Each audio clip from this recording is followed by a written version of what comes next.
오늘의 말씀 에베소서 2장 20절부터 22절입니다. 너희는 사도들과 선지자들의 터 위에 세우심을 입은 자라. 그리스도 예수께서 친히 모퉁이 돌이 되셨느니라. 그의 안에서 건물마다 서로 연결하여 주 안에서 성전이 되어가고 너희도 성령 안에서 하나님이 거하실 처소가 되기 위하여 그리스도 예수 안에서 함께 지어져 가느니라. 아멘. 주님의 기뻐하심이, 주님의 영광이 여러분들과 늘 함께 하시길 바랍니다. 어떤 사람을 우리가 설명할 때 그 사람의 특징을 많이 이야기하죠. 안경을 꼈다는 등, 또 아니면 참 건강해 보인다는 등, 또는 키가 크다는 등, 이런 사람들의 특징으로 그 사람을 설명을 하곤 하죠. 외형적인 어떤 특징도 있고, 또 어떤 경우에는 그 사람 참 착해 하면서 그 사람의 내적인 모습으로 설명을 하곤 합니다. 비슷하게도 교회를 설명할 때 교회가 언제 시작했고, 또 교회가 어떠한 모습을 지녔는가, 교회란 무엇인가, 이런 것들을 우리가 좀 살펴봤는데, 오늘 우리가 살필 건 뭐냐면 그 교회의 모습을 설명할 때 그렇게 특징, 그 교회의 특징을 우리 한번 생각을 해보는 시간을 가지고자 합니다. 근데 특별히 교회의 특징을 설명할 때 일반적으로 교회의 속성이다, 그런 단어를 써요. 이 속성이란 단어는 뭐냐면 특징이라는 의미도 있지만 보다도 본질적인 특징이다, 이런 의미를 가져요. 그래서 교회의 속성이라는 표현들을 많이 사용을 합니다. 흔히 네 가지를 교회의 속성이라고 하는데, 그 네 가지 교회의 속성을 우리 성도님들은 우리가 주일 예배를 드릴 때마다 매주 그 교회의 네 가지 속성을 사실은 암송하고 있어요. 뭔가 보면서 열심히 고백을 하거든요. 그게 뭐냐면 바로 우리가 주일 예배 때마다 사도신경 대신 함께 고백하는 게 있죠. 이 주보에 나와 있죠. 여러분 주보 한번 보세요. 주보 안쪽에 보면, 여기 보면 사도신경 대신 우리 교회가 고백하는 게 바로 니케아 콘스탄티노플 신경이다라는 거예요. 이거는 우리가 교회의 역사를 배우면서도 살펴봤지만 거의 대부분의 교회가 다 고백하는, 바로 어떻게 보면 역사가 있는 그런 교회의 고백 가운데 하나인데, 그 교회 이 니케아 콘스탄티노플 신경 가운데 그럼 맨 아래쪽에 한번 보면, 여기 보면 밑에서 네 번째 줄이죠. 한번 같이 읽어볼까요? 하나의 시작. 하나의 거룩하고 보편적인 사도적 교회를 믿사오며. 우리가 믿는 게 있는데, 우리 교회가 이러이러합니다라고 믿는 게 있어요. 여기 보면 이제 네 가지요. 네 가지. 하나의 거룩하고 보편적인 사도적 교회. 이 네 가지가 뭐냐면 바로 교회의 특징, 교회의 속성이다라고 할 수가 있습니다. 왜 이런 교회의 특징, 교회의 속성을 고백을 했을까요? 이거는요, 교회가 초대교회 이후에 이제 발전해 나가면서 발전돼요. 사람들도 많아지고 부흥을 하죠. 그리고 점차 나중에는 교회가 이제 나라 로마, 그 당시 로마니까 그 로마로부터 인정을 받았잖아요. 그러니까 지금까지는 교회가 핍박을 받는 교회였는데, 이제 교회가 공인된 이후에는 교회가 오히려 이게 돼버린 거예요. 넘버원이 됐어요. 심지어는요, 교회를 안 다니면 벌을 받는 그런 시대가 된 거예요. 문제는 교회가 이렇게요, 세상 권세를 함께 가지게 되면 교회는 필연적으로 타락할 수밖에 없어요. 교회가요, 너무 큰 세상의 힘을 가지려고 하면 안 돼요. 그럴 때마다 교회는 항상 타락을 했거든요. 그러니까 교회가 타락하니까요, 교회가요, 예수 그리스도와 사도들의 그 신앙을 붙잡고 목숨을 걸고 신앙생활을 했다가 이제는 정말 세상 말로 배 두들기면서 아주 편안하게 오히려 힘을 가지고 그리고 함부로 하는 곳이 바로 교회가 되다 보니까 교회가 점점 어떻게 됐는가 하면 타락하게 됐어요. 참된 교회가 아니라 그냥 우리가 좋은 것, 우리의 보기에 좋은 것, 우리가 마음대로 할 수 있는 게 바로 교회가 되버리기. 이렇게 해서는 안 되겠다 생각이 들었죠. 그래서 교회 지도자들이 모여서 이렇게 하면 안 돼. 이건 참된 교회가 아니야. 이건 참된 믿음이 아니야. 라고 해가지고 만든 게 바로 이 니케아 콘스탄티노플 신경 같은 믿음의 고백인데, 그 가운데에 교회에 대해서 고백을 하면서 한 게 뭐냐면 바로 하나의 거룩하고 보편적인 사도적 교회. 이게 바로 교회의 속성이고 교회가 반드시 가지고 있어야 될 특징이다 라고 고백을 했던 거예요. 오늘 이 시간에는 우리가 이 교회의 4가지 속성을 한번 살펴보면서 교회가 무엇인가 우리 마음속에 한번 새기는 그런 시간을 가지면 좋겠어요. 가능하면 여러분, 우리가 많이 외우긴 했지만 이 4가지, 하나의 거룩하고 보편적인 사도적 교회다 라는 이 고백을 우리가 암송하고, 이것이 우리 교회 가운데서도 반드시 나타나고 유지되기를 위해서 기도해야 될 것 같아요. 자, 첫 번째로 교회는 어떤 곳인가? 바로 하나의 라고 했어요. 하나다. 교회가 첫 번째 뭐라고요? 교회는 하나다. 교회의 특징 가운데 첫 번째가 바로 하나 되는 교회. 근데 여기서 하나는요, 우리가 지난 시간에도 살펴봤지만 머리이신 예수 그리스도를 통해서 한 몸이 된 게 바로 하나다는 의미예요. 우리끼리 서로 마음 맞아가지고 야 우리 그냥 함께 하자, 야 우리끼리 모여서 우리 교회를 세우고 우리는 한 마음으로 한 뜻으로 한번 멋지게 해보자, 이게 교회가 하나라는 의미가 아니에요. 교회가 하나라는 의미는요, 우리들의 생각이 같다는 의미가 아니라 뭐예요? 우리의 주인이시고 우리를 이끄시는 분이 누구다? 예수 그리스도다.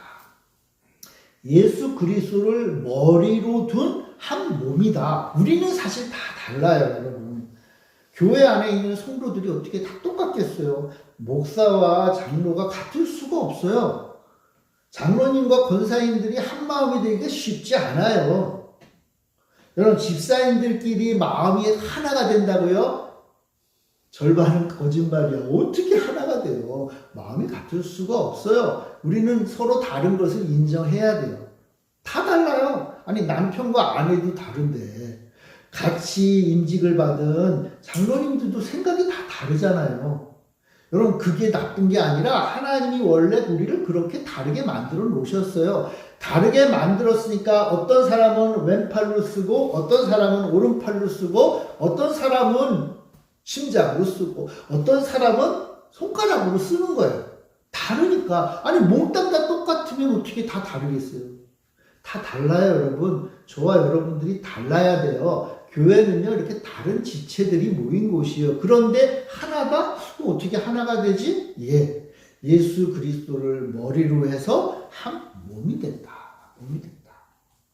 그러니까 각자 자기에게 주신 그 은혜와 능력대로 각자 내가 잘할 수 있는 일을 하는 곳이 교회예요. 그런데 그 모든 것들이 어떻게 돼요? 예수 그리스도를 머리로 우리 주님을 진짜 교회의 주인으로 섬기면서 그 주님의 명령 따라 움직이는 거예요. 그게 바로 교회가 하나다라는 거예요. 하나다. 그래서 교회는요, 하나의 머리요, 하나의 몸이요, 하나의 영이요, 하나의 믿음으로 된 공동체다라고 합니다. 우리 열매 맺는 교회는 하나인 줄 믿습니다. 하나예요. 여러분, 여기 보면 에베소서 4장 4절, 몸이 하나이요 성령도 한 분이시니 이와 같이 너희가 부르심의 한 소망 안에서 부르심을 받았느니라. 자, 교회가 하나인데, 몸이 하나다. 교회가 하나다. 하나인데 성령이 한 분이시다. 아까 예수님이 머리로서 그 머리로 둔 교회가 하나라고 그랬잖아요. 그런데 오늘날에는 예수님은 하나님 나라에 계시잖아요. 대신 또 다른 보혜사, 원래 예수님이 보혜사셨는데 우리와 함께 하셨던 분인데 십자가에 달려 죽으신 다음에 부활 승천하셨어요. 그래서 또 다른 보혜사, 예수님의 역할을 할 수 있는 또 다른 보혜사를 우리 교회 가운데 두셨는데 그게 누구예요? 성령. 이제는 성령님이 우리 교회의 머리인 거예요. 머리인 거.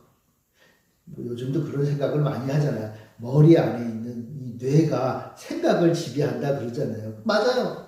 성령님이 우리 교회의 생각을 지배하고 다스리시는 거예요.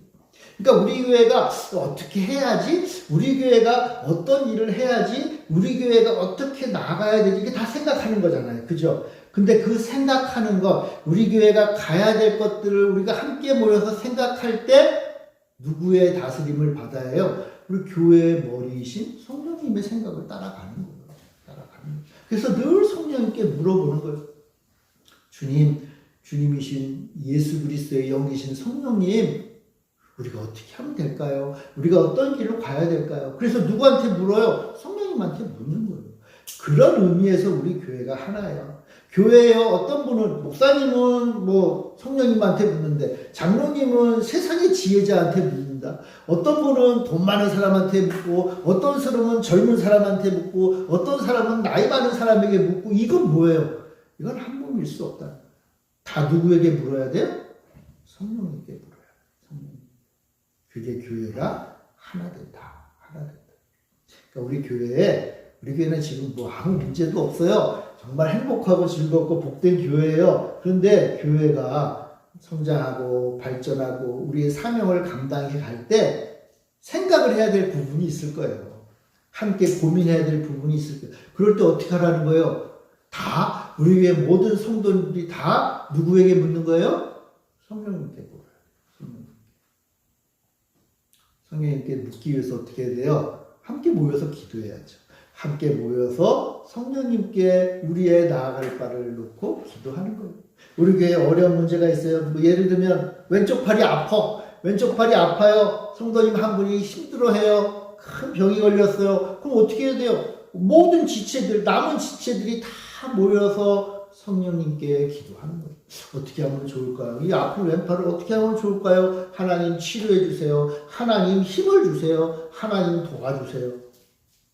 여러분, 이 아파 보니까 느끼는데 아픔을 다 해결하고 병을 고쳤다고 다 되는 게 아니더라고요. 그 다음에 다시 힘을 얻으려면 어떻게 해야 돼요? 잘 먹고, 그렇죠? 편안하게 좀 쉬는 시간도 필요해요. 그럴 때 어떻게 하는? 다른 몸들이 지체들이 좀 도와주는 거예요. 도와주는. 여러분, 그런 게 바로 교회가 하나다. 교회가 하나다.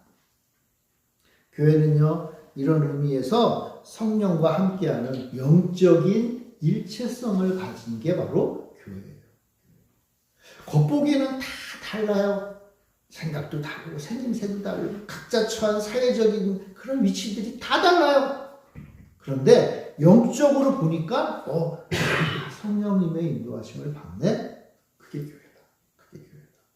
우리 교회는 영적으로 하나된 성령님을 모시는 하나된 교회이기를 간절히 바랍니다. 우리 교회는 하나의, 잘했습니다. 자, 두 번째 하나의, 그 다음에 뭐예요? 거룩하고. 교회의 두 번째 특징은 뭐냐? 바로 거룩이에요. 거룩. 저는 거룩에 대해서 우리 성도님한테 자주 설명을 했던 것 같아요. 많이 설명했죠. 거룩이란 뭐예요? 거룩은요, 다르다라는 의미거든요. 거룩이라는 구약의 단어의 원래의 의미, 가장 기본적인 의미는 뭐냐면 무겁다라는 뜻이에요. 무겁다. 하나님은 거룩하신 분입니다. 이거는 하나님은 무겁다는 거예요. 바꿔 말하면 하나님 외에 이 세상은 가볍다는 의미는 가볍다. 그러니까 가치가 좀 떨어진다는 의미도 담고 있겠죠. 그러니까 거룩하신 하나님은 우리 피조물과는 전혀 다른 분.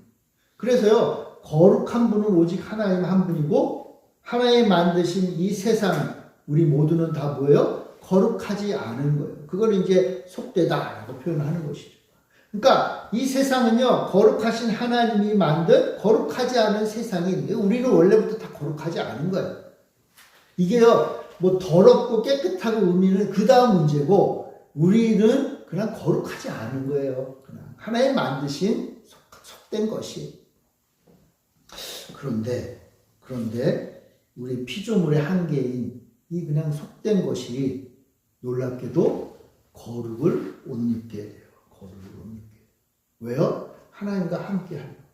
그러니까 내가 거룩하고 싶어서 하나님, 난 거룩한 사람이 되고 싶어요. 나는 거룩하게 살고 싶어요. 라고 내가 아둥바둥 한다고 해서 내가 거룩하게 되는 게 아니에요. 가끔 목사님들이 우스갯소리 할렐루야 하면서 거룩한 음성을 하잖아요. 그게 거룩할 리가 없어요. 여러분 착하게 산다고 거룩해지는 거 아니에요. 도덕을 다 지키고 법을 다 지키고 우리의 양심을 다 지켰다고 해서도 거룩한 게 아니에요. 거룩해질 수 없어요. 그럼 어떻게 하면 거룩해지죠? 방법이 없어요. 사실은. 어떻게 피조물이 거룩해요? 근데 하나님이 당신이 만든 우리를 너무나 사랑하셔서 함께 있고 싶으셔서 거룩하신 하나님 앞에 거룩하지 않은 자가 가면 어떻게 돼요? 죽잖아요. 원래 구약은 그렇게 죽잖아요. 그래서 함부로 거룩하신 하나님께 못 가거든요. 그래서 하나님이 생각하시는 거예요. 야, 내가 사랑하는 내 아들, 딸과 함께 있고 싶은데 어떻게 하면 될까? 어떻게 하면 될까? 방법이 하나 딱 있어요. 뭐예요? 거룩의 옷을 입혀주시는 거예요. 거룩하다고 여겨주시는 거예요. 물론 부정하면 그게 불가능하죠. 그 대신 어떻게 해요? 정결하게. 이것을 알 수 있는 그림이 구약시대의 제사예요. 제사를 드릴 때요. 하나님 앞에 드리는 건 뭐예요? 그 제물이 거룩하게 되는 거예요. 하나님의 것이 되잖아요. 그죠? 근데 하나님 앞에 드리기 위해서 이 가지고 오는 제물을 어떤 걸 가져오라고 그랬어요? 정결한 거 가져와라. 그러니까 하나님 만드신 속된 것 가운데 정결한 것을 가지고 오면 거기에 하나님께서 거룩의 옷을 입혀주셔서 내가 그걸 받겠다. 여러분 이 모델이 그대로 하나님의 백성인 우리 교회에 온 거예요. 하나님 믿는 백성들. 여러분 우리는 다 거룩하지 않은 존재들이고 심지어는 하나님 말씀을 어겨서 죄를 짓고 부정한 자들이 원래 하나님 우리를 정결하게 만들었지만 이 부정해졌어요. 뭐 어떻게 해요? 단계가 두 단계가 필요한 거예요. 첫 번째 부정했던 우리 죄 가운데 있었던 우리를 어떻게 해요? 예수 그리스도의 피로 정결하게 해주시고 정결하게. 자, 정결해졌어요. 그러니까 정결해졌으니까 하나님 앞에 올만해졌어요. 이거는 예수의 피로만 가능하다고. 예수를 믿는 믿음 안에서 우리는 이제 죄의 문제를, 그 문제를 끊고 이제 우리는 정결한 사람들이 되었어요. 근데 정결하다고 해서 하나님과 함께 할 수 없어요. 왜요? 거룩하지 않으니까. 방법은 뭐죠? 정결하게 거룩하게 해야 돼요. 그래서 예수님 대신 이 땅에 오신 성령님은요, 좀 거룩하게 하는 영이잖아요. 거룩의 영. 성령, 거룩의 영이잖아요. 성령님이 우리와 함께 하심으로 우리에게 거룩의 옷을 입혀주십니다. 그러니까 이제 그 다음부터는 성령님이 우리와 함께 하시면 이제 우리는 거룩한 존재니까 이제 하나님 앞에 나아갈 수 있는 거예요. 대제사장만 들어갔던 그 지성소에 이제 우리는 담대히 나아갈 수 있는 거예요. 거룩하신 하나님과 함께 할 수 있는 거예요. 지금도 우리는 거룩하신 하나님과 함께 할 수 있어요. 여러분들이요, 마음으로 하나님을 향해 아버지라고 부를 때 우리는 거룩하니까 그것을 부를 수 있는 거예요. 세상 사람들은 잘 이해하지 못해요. 근데 우리는 그걸 알아요. 아, 내 안에 거룩의 영이 계시니까 내가 나를 만드신 거룩하신 하나님을 부를 수 있는. 그게 뭐예요? 거룩이에요. 자, 그런데 교회가 뭐죠? 바로 그런 거룩한 사람들이 이제 모인 거예요.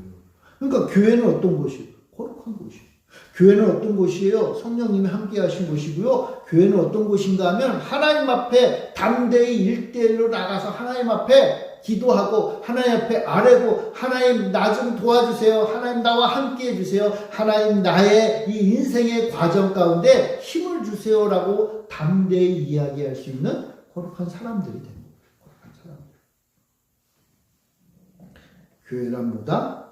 거룩한 것이다.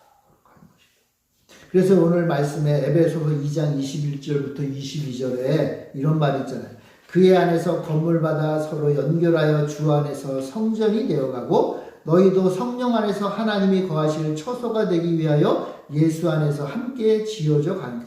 너희가 이제 성전이 되어간다. 너희 안에 성령님이 계신다. 제가 전도사 생활할 때 어떤 청년들이 물어봐요. 전도사님, 그 말씀 다 좋은데 내 안에 성령님이 계신 거를 나 잘 모르겠어요. 그런 말을 해요. 제가 그런 말을 했어요. 잘 모르는 게 당연하지. 왜요? 우리는 거룩을 잘 모르는 존재들이거든요. 잘 몰라요. 거룩이 뭔지 여러분 하나님 보신 적 있어요? 본 적 없잖아요.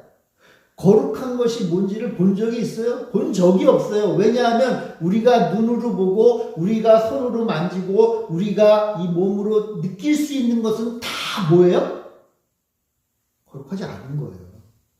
우리가 눈으로 보는 건 다 이 세상이잖아요. 그죠? 이 세상. 이 세상은 아까도 말씀드렸잖아요. 그냥 본질적으로 거룩이 아닌 거예요. 그냥 속된 거예요. 속된 거. 아니, 속된 것밖에 볼 수 없는데 어떻게 거룩을 알아요? 근데 거룩하신 영이 우리 안에 오셨을 때 우리가 우리 안에 거룩하신 분이 계셨다는 것을 알 수 있게 해주세요. 어떤 건지 아세요? 거룩하신 하나님 앞에 내가 나아갈 때 안 죽어요. 내가 하나님 앞에 나아가서 기도할 때 그 기도를 들으세요. 내가 이 부족한 것, 허물이 많은 모습, 그냥 속된 모습으로 하나님 앞에 나아갈 때 우리를 외면하지 않아요. 아니, 여러분들이 한번 생각을 해보세요. 여러분들이 하나님 앞에 나아간다는 것을 한번 상상을 해보세요. 그게 가능한 일이냐, 이거. 내가 하나님이라고 하나님의 이름을 부르고 하나님 앞에 기도하는 일이 과연 가능한 일이냐? 여러분, 내가 누군가를 불러요. 나를 도와줄 사람을 향해서 내가 소리를 질러요. 나 좀 살려주세요. 나 좀 도와주세요. 나와 급이 같으면 도와주지만 나와 비교할 수 없는 급이면 내가 아무리 소리 질러 들리지도 않아요. 들리지도 않아요. 근데 하나님을 향하여 우리가 기도할 때 내 마음에 하나님이 함께 하시고 나를 도우시고 내 인생길을 인도하시고 큰 깨달음과 믿음을 주시는 것을 우리는 경험해요. 있을 수 없는, 그건 뭐예요? 내 안에 거룩의 영이 있는 거예요. 하나님과 교통하기 위한 뭔가 이 선이 연결되어 있다는 것을 얘기해 주는 거예요. 세상 사람들은요, 죽었다 깨나도 연결이 안 돼요. 아무리 살려달라고 외쳐도요, 하나님과 연결되지 않아요. 그러니까 뭐예요? 쓸데없는 다른 신들과 연결되는 거예요. 우상들과 연결되어 세상 사람들과 연결하려고 그래요. 그런데 우리는 누구와 연결돼요? 거룩하신 하나님과 연결돼요. 내가 하나님의 이름을 부르고 기도하고 있다는 그 사실보다 더 내가 성령님과 함께 있다는 증거는 없어요. 그러니까 여러분, 교회에 오셔서, 아니 집에서라도 하나님, 아버지 나와 함께 해주세요. 성령님 나를 지켜주세요 라고 하는 이 고백이 나오는 거는 정말 귀한 거예요. 그러니까 여러분, 심심함을 하시라니까요. 주님 나에게 은혜를 주세요. 하나님 나와 함께 해주세요. 하나님 나를 지켜주세요. 어디서 하라고요? 아무 데서나. 왜요? 내 안에 그걸 할 수 있는 권세가 있습니다. 성령님이 함께 하신 우리는 그 권세를 가진 거예요. 그러니까 여러분, 우리가 입술을 닫고 그 말을 안 하고 살면 내가 가진 권세를 사용하지 않는 거예요.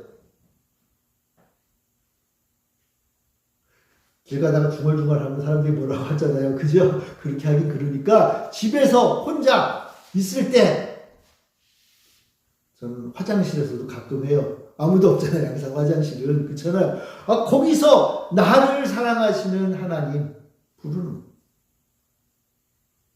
왜요? 우리는 거룩하니까. 우리의 거룩은요, 예수님이 십자가에 달려 죽으심으로 완성된 거예요. 아까 구약의 제사를 드릴 때 정결한 예물을 가지고 와서 거룩한 하나님께 드린다 그랬잖아요. 그죠? 그래서요, 그 성전 전체가 다 거룩했어요. 하나님과 접촉을 해야 되니까. 그죠? 그래가지고 어떻게 해요? 짐승을 잡아서 그 피를 곳곳에 뿌리잖아요. 제단도 거룩하게 했고요. 성소도 거룩하게 했고 그 지성소도 거룩하게 했어요. 어떻게? 피를 뿌려서. 근데 예수님의 피가 바로 그 거룩을 이룬 거예요. 그러므로 이제 예수님을 따라 살기로 다짐한 우리 성도님들, 또 우리 교회는요, 이 거룩한 존재임을 기억하고, 우리는 아직 거룩의 옷이잖아요. 그죠? 근데 저는 그런 생각이 들었어요. 거룩의 옷은 좋기는 한데, 거룩의 옷이 잘 맞을까요? 전 잘 안 맞을 것 같아요. 예수님의 피로 우리가 정결한 존재가 되긴 했는데 그래도 역시 속된 자들이잖아요. 그죠? 근데 거룩의 옷을 입혀주셨네? 제가 이 넥타이 매는 걸 되게 싫어하는데 그런 것 같을 것 같아. 얼마나 넥타이 멋있어요. 그죠? 그런데 좀 불편해. 그런데 뭐예요? 그걸 매야 거룩하신 하나님께 가잖아요. 그러니까 어떻게 해요? 우리가 살아있는 이 기간 동안에 이 거룩의 옷을 익숙해지도록 훈련하는 거예요. 그걸 성경은 뭐라 그러냐면 성화다. 그래, 성화. 거룩해지는 거예요.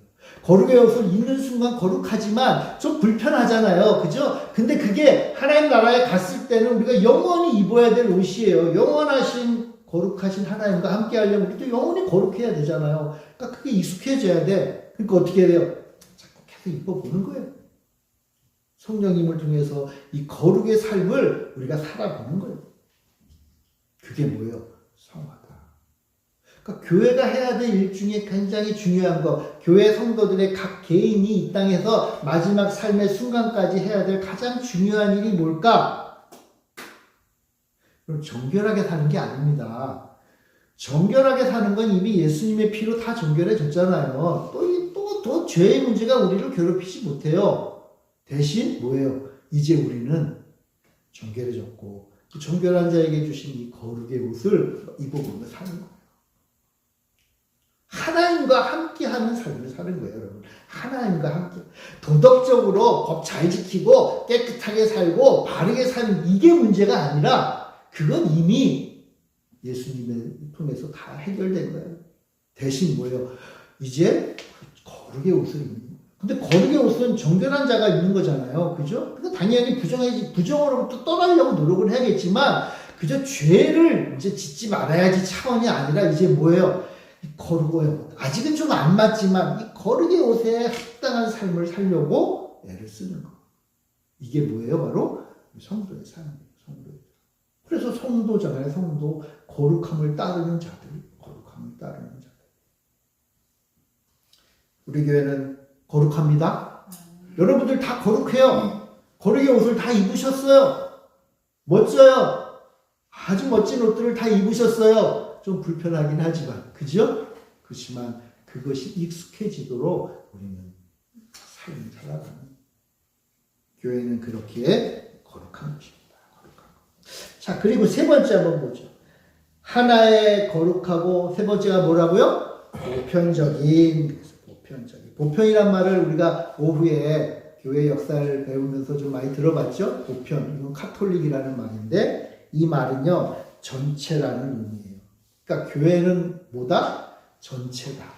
교회는 하나님 만드신 온 세상을 향하여 다 열려있다. 아까 말한 교회는요, 누구는 들어오고 누구는 들어오지 마 이게 아니라 모든 사람들. 하나님이 능력으로 기쁨으로 받으시는 모든 사람들이 다 모이는 게 바로 교회다. 그래서 교회는 보편적이다 라고 얘기하는 거예요. 사도 바울이 고린도 전서에 편지를 쓸 때 맨 처음 인사말에 뭐라고 했냐면 고린도 교회 이렇게 얘기 안 하고 고린도에 있는 하나님의 교회라고 표현했어요. 그러니까 하나님의 교회가 있어요. 하나님이 온 세상 가운데 세우신 하나님의 교회가 있고 그 중에 고린도에 있는 교회. 그러니까 이 고린도 교회는 하나님의 교회, 온 교회, 온 우주적인 교회의 한 지부 같은 거예요. 지부 같은. 그러니까 모든 교회들은 다 그러하다 하는 거예요. 우리 교회와 우리 옆에 있는 교회가 서로 다른 그런 근원이 있는 게 아니라 그냥 다 하나다. 하나다. 교회는 보편적이다. 보편적이다. 교회가 독립적으로 있지만 그러나 그 모든 교회는 본질적으로 보편적인.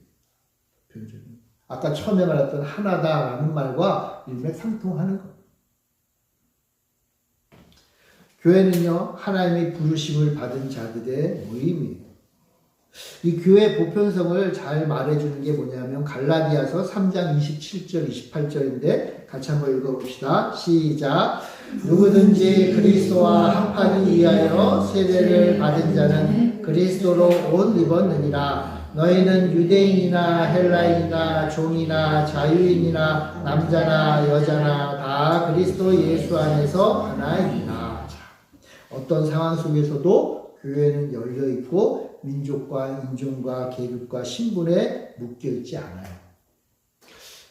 진짜인지는 모르지만 제가 예전에 읽었던 한 예화 가운데 하나가 뭐냐면 어떤 사람이 여행을 갔는데 여행 갔는데 주일이니까 교회를 가고 싶지 않아요. 그래서 지나가다가 큰 교회가 있길래 그 교회를 들어가려고 예배 시간에 들어가려고 들어가는데 교회 입구에 누가 앉아있는 거예요. 막 눈물을 흘리면서. 왜 교회 앞에 서 있어요? 그랬더니 그 사람이 하는 말이 내가 교회에 가서 예배 드리려고 그랬는데 나를 쫓아냈다. 내가 예배드리러 들어가는데 나를 거부했다. 근데 그분이 누구다? 많이 들어보셨잖아요. 그분이 누구다? 예수님이다. 예수님. 뭐 지어낸 예화겠죠. 그런데 교회에 오고 싶은 사람들은 누구나 다 올 수 있는 곳이 돼야 되는데 나와 좀 안 맞거나 내 생각과 다르거나 내 삶의 수준과 다르거나 좀 생각들이 다르다고 해서 거절하고 거부하는 것, 그거는 결코 교회의 참된 모습이 아니다. 교회는 누가 오는 거예요? 다 오는 거예요. 세례를 받은 자는 예수 그리스도를 나의 주님으로 고백해서 그 고백에 근거해서 세례를 주잖아요. 그죠? 세례를 받은 자들은 누구나 다 우리 교회 성도다라는 거예요. 아까 교회가 하나라 그랬잖아요. 그죠? 다 우리 교회 성도와 똑같은 거예요. 다 받아들일 수 있어요. 근데 그게 쉽지는 않아요. 제가 그 청년부를 담당했던 전도사 시절에 저기 면목동에서 이제 교회를 할 텐데요. 전도사들은 예배 드리면 주로 어디 앉습니까? 맨 뒤에 앉잖아요. 그죠? 사람들 오가는 거 잘 체크하려고 하는데, 어느 날 예배가 시작됐는데요. 어떤 아저씨가 들어오는 거예요. 근데 아저씨가 좀 남루해요. 남루하는 것까지는 괜찮은데, 한잔 하셨어요. 그러니까 술 냄새도 많이 나요. 그리고요, 좀 이상한 소리도 하시는 것 같아. 고민이 많이 됐어요. 야, 이거 어떡하지? 근데 제 생각에는 이분도 예배 드리러 온 것이고, 하나님이 부르셨다. 하나님 부르셨다는 생각이 들더라고요. 그래서 여기 앉으세요. 맨 뒷자리. 여기 앉으세요. 근데 예배를 한 10분 드리다가 나가셨어요. 웅시렁 하시다가 옆에 있는 제가 청년부다 보니까 주로 교회 청년들이 한 곳에 모여서 예배 드리잖아요. 대예배를 드려도 거기 옆에 앉혔는데 청년들도 좀 싫어하는 것 같고 꾸준꾸준 하더니 한 10분이 나가셨어요. 제가 예배 마치고 나서 담임 목사님한테 어떻게 됐을까요, 여러분? 어떻게 됐을까요? 되게 혼났어요. 되게 혼났어요. 그러면서 가르쳐주고, 김전도사, 그럴 경우에는 그분 잘 다독거려서, 식당이나, 그래도 팁이 있잖아요. 그죠? 그런 데로 모셔야 된다. 예배가 방해된다. 목사님이 그 말을 하신 것이, 어떻게 보면은 현실적이고, 그렇게 나쁘지는 않아 보여. 지금 생각해보면. 근데 그때는 제가 굉장히 좀 화가 났어요. 아니, 왜 교회는 다 모여야 되는데. 누구든지 오면 다 좋은데. 이 땅의 교회들은 그런 모습들이 좀 있기는 있어요. 보편적이다. 누구나 다 올 수 있다. 말을 하지만 우리도 사실 그렇게 쉽진 않아요. 그런데 기억할 것은 있어요. 교회가 이렇게 보편적이다라는 것을 거부하고 우리끼리만 모이자라고 주장하는 어떠한 것들이 있다면 교회는 그것을 단호하게 거부해요.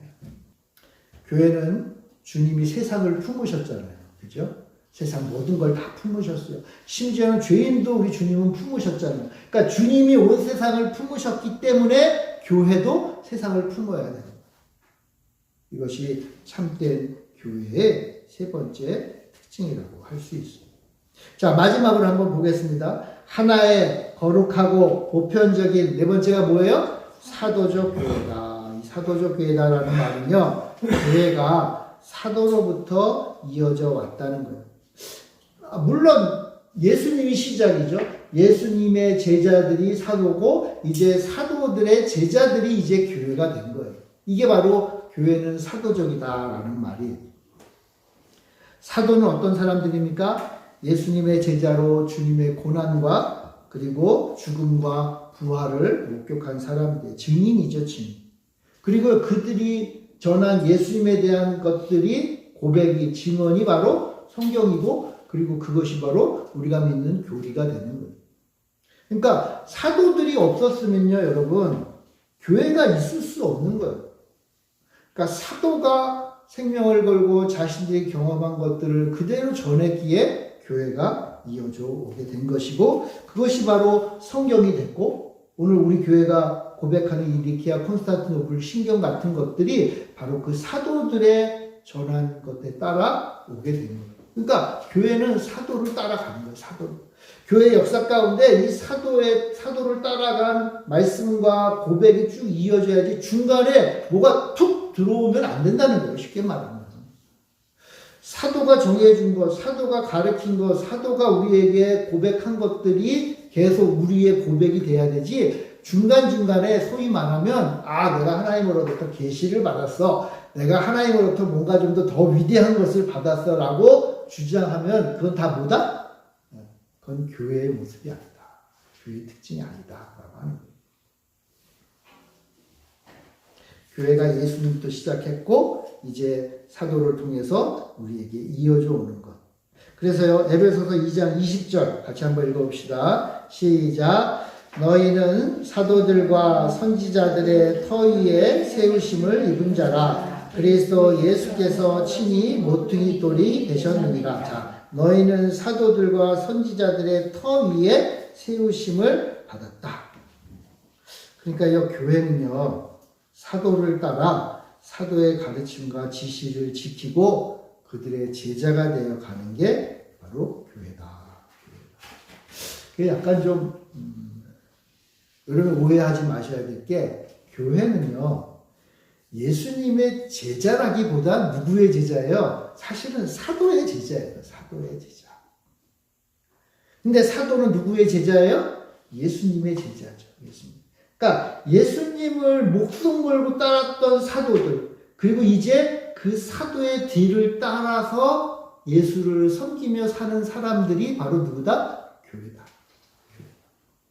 그러니까 우리가 사도를요, 그저 인간적인 측면만 볼 게 아니라 하나님이 사용하시고 하나님이 교회를 세우기 위해서 만드시고 이끄시고 세우셨던 사람들이라는 것을 기억을 해야 되는 거예요. 초대교회가요, 이제 사도들이 죽은 다음에 혼란이 많이 생겼어요. 사도들이 살아계실 때는 뭐 문제 생기면 어떻게 하면 돼요? 사도한테 가서 물어보면 되잖아요. 그죠? 사도님, 이러이러한 문제가 생기는데 이거 어떡하죠? 예수님이라면 어떻게 하셨을까요? 사도에게 물어보면 되죠. 근데 사도들이 다 죽었어요. 그러니까 기원 1세기가 넘어가기 시작하는 거예요. 그러면 이제 그다음부터 교회 안에 아주 문제들이 생긴단 말이에요. 그럼 어떡하죠? 그것이 정말 예수 그리스도 그리고 사도를 통해서 온 참된 믿음이고 교리인가를 확인하기 위해서 어떻게 해요? 사도가 말한 것을 지켜야 돼요. 사도가 말한 기준이 중요한 거예요. 그래서요, 바로 그때 무엇이 이루어졌는가 하면 사도들의 편지들이 많았잖아요. 그죠? 복음서들이 여러 개 있어요. 우리는 4가지 복음서만 알고 있지만 사실은 복음서도 훨씬 많았고 사도들이 썼다고 하는 편지도 되게 많았거든요. 그런데 그 중에 우리가 오늘날 알고 있는 바로 신약 성경이 완성돼요. 그거 왜 완성됐을까요? 이거는 사도라고 얘기는 했지만 아니라는 거예요. 그러나 이거는 정말 사도가 우리에게 주신 예수님에 대한 참된 진리야 라고 해서 교회가 모여서 뭐라는 거예요? 우리는 이것만 바로 예수님에 대한 참된 증언이야 라고 딱 정한 게 뭐예요? 그 신약성경이에요. 그러니까 신약성경을 정했다라는 뭐래요? 이제 교회는 사도들이 우리에게 전한 참된 것만 지키며 가겠다라고 다짐한 거예요. 그러니까 이 성경, 신약 성경 외의 것들을 주장하는 것들은 사도가 말한 게 아니라는 거예요. 사도가 말한 거예요. 다른 사람들이 가짜로 한 거예요. 그럼 그걸 다 거부해야죠. 거기에도 아주 도덕적으로 탁월한 말들도 있고 글들도 있지만, 그러나 우리 교회는 그건 인정 안 한다. 뭐만 인정한다? 사도로부터 온 참된 말씀, 그 신약 성경만 우리가 참된 하나님의 뜻으로 알고 믿는다. 그래서 어떻게 그 이유로 교회가 쭉 가는. 그래서 교회가 뭐다? 사도성, 사도적인 그 믿음을 지키며 나간다. 오늘날도 마찬가지입니다. 오늘날도요, 알게 모르게 하나님이 정하신 이 사도가 주신 이 말씀 외에 다른 것들을 자꾸만 집어넣으려고 하는 사람들이 있어요. 그건요, 100이면 100 다 이단이에요. 교회일 수가 없어요. 뭐 그럴듯한 종교 단체일 수는 있지만, 그러나 그것을 우리는 교회로 부르지는 않는다. 교회로 부르지는 않는다. 왜요? 사도의 말씀에서 어긋났으니까. 어긋났으니까. 교회는 주님과 이 네 가지 측면에서 연결되어 있는 거예요. 다시 한번 해볼까요? 교회, 우리가 믿는 교회는 어떤 곳이요? 같이 읽어봅시다. 시작. 하나의 거룩하고 보편적인 사도적 교회를 쌓으며. 우리 그걸 믿는 거예요. 교회는요, 주님과 하나 되었기에 하나이고요. 교회는 성령이 임재하시기 때문에 거룩하고요. 교회는 하나님의 구원의 약속에 따라 온 세상을 다스리는 보편적인 것이고요. 교회는 이제 주님을 따르던 사도로부터 이어진 공동체. 이게 교회예요. 오늘날 교회도 이것이 없으면 교회가 될 수가 없어요. 이것이 있으면 우리와 좀 다르더라도 교회예요. 이 네 가지를 지키고 이 네 가지 가운데 굳게 서면 그 외에 우리가 좀 다른 모습들이 있어도 뭐예요? 교회다. 그래서요, 저는 이 니케아 콘스탄티노플 신경 가운데 이 교회에 대한 고백을 이 땅의 교회라고 하는, 우리가 좀 많이 다르지만 그러나 교회라고 하는 곳들이 함께 고백하고 있기에 우리는 이것을 귀하게 여기는 거예요. 우리 교회가 이런 교회가 되길 바라요. 이 교회의 특징을 이루고 이것과는 어긋난 것을 교회라고 주장할 땐 단호히 거부하고, 그러나 이것 외에 좀 다른 부분은 또 품는 그러한 교회. 그게 진짜 우리 주님이 기뻐하시는 교회임을 기억하시고, 우리 교회가 이 고백에 맞는 참된 교회가 되기를 바랍니다. 네, 기도하겠습니다. 사랑의 주님, 우리 교회를 사랑하셔서 이 땅에 세우시고 우리 교회가 참된 교회 되게 하심이 참으로 감사드립니다. 우리 교회가 주님이 기뻐하시는 교회로서 참으로 주님이 기뻐하실 때까지 사용되는 복된 교회가 되게 하시고 하나님의 위대한 일들을 이루는 교회가 되게 하여 주시옵소서. 우리의 교회가 하나의 거룩하고 보편적인 사도적 교회로서 이 땅 가운데 맡겨주신 사명 잘 감당하는 아름다운 교회가 되게 하여 주시옵소서. 감사드리며 예수님의 이름으로 기도합니다. 아멘.